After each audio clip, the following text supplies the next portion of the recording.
My name's Hunter Britton. I'm 20 years old, and I've been really in that outdoors since I was probably 5 or 6 years old.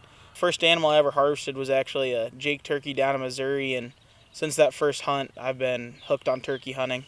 It's not as much about that harvest or that shot as it is what happens along the way.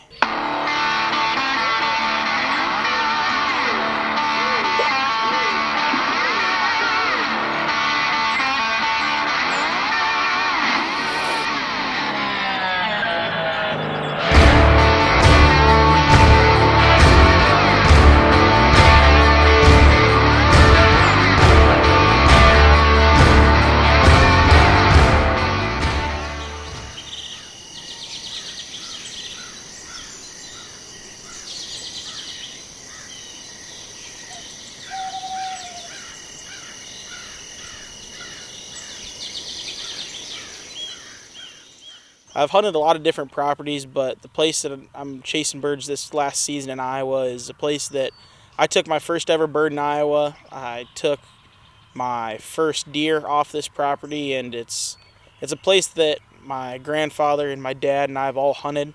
It's one of the first places I ever hunted on, and it's kind of one of those things. It's like going home. You know everything like the back of your hand. This place just kind of holds some sentimental value to me. Some place that I've done a lot of things on, and I've have a lot of good memories on this piece of property.